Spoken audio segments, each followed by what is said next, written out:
ఏ రాష్ట్ర ప్రభుత్వం కూడాను ప్రభుత్వ మెడికల్ కాలేజీలను ప్రైవేట్ పరం చేసిన దాఖలాలు లేవు. అయితే చరిత్రను తిరగరాయడానికి ఇప్పుడు ఆంధ్రప్రదేశ్లో ఉన్న కూటమి ప్రభుత్వం మాత్రం ఉవ్వెల్లూరుతుంది. ఏదైతే జగన్మోహన్ రెడ్డి గారు 17 మెడికల్ కాలేజీలను ప్రారంభించారో ఆ మెడికల్ కాలేజీని ఈరోజు ప్రైవేట్ పరం చేసే దిశగా వాళ్ళ అడుగులు ఉన్నాయని ఈ సందర్భంగా తెలుస్తుంది. ప్రజారోగ్యం గురించి అలనాడు రాజశేఖర్ రెడ్డి గారు ఆరోగ్యశ్రీ అనే ఒక మహత్తరమైన పథకం తీసుకురావడం ఈ రోజుకి కూడా అందరికీ అది సంజీవంగా పనికొస్తుంది.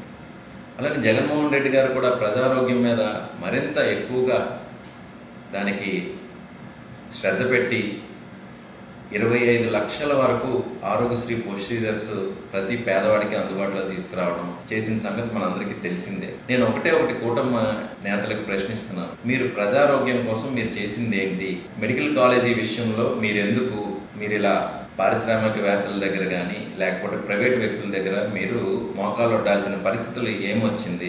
మీరు ఇంతగా ప్రజాదరణ ఉన్న జగన్మోహన్ రెడ్డి గారి మీద బురద జల్లడానికి ఆ మెడికల్ కాలేజీలు ఏవి కూడాను లేవు అని చెప్పి మీరు తాత్సారం చేయడం, మీ మీదే ప్రజల యొక్క ఆగ్రహం ఈరోజు ఎలా ఉంది అని అంటే, సందర్భం కాకపోయినా సరే ఈ సూపర్ 6 అని చెప్పి మీరు పండగలు చేసుకుంటున్నారు. ఒక్కసారి మీరు గ్రామాలకు వస్తే మీరు ప్రతి ఇంటికి ఒకసారి కానీ మీరు వెళ్ళగలిగితే మీకు తెలుస్తుంది మీరు ఏం తప్పు చేస్తారు, ఏం తప్పు చేస్తున్నారు అనేది. ఈరోజు ప్రజలందరికీ, పేద మధ్యతరగతి బడుగు బలహీన వర్గాలందరికీ కూడాను ప్రభుత్వ మెడికల్ కాలేజీలలో వాళ్ళ పిల్లల్ని చదివించాలనే ఆశ మీరు తీసుకుంటున్న చర్యల ద్వారా అది అడియాసగా మిగిలిపోయేగా ఉంది. ఇప్పుడు కూడా నేను మీకు ఒకటే అభ్యర్థిస్తున్నాను, మీరు ఏదైతే ఈ డెసిషన్ తీసుకున్నారో దాన్ని వెంటనే వెనక్కి తీసుకొని జగన్మోహన్ రెడ్డి గారు ఏదైతే ప్రభుత్వ మెడికల్ కాలేజీలను స్థాపించారో, ఏవైతే లెవెల్ 2, లెవెల్ 3లో ఉన్నాయో వాటిని త్వరితంగా మీరు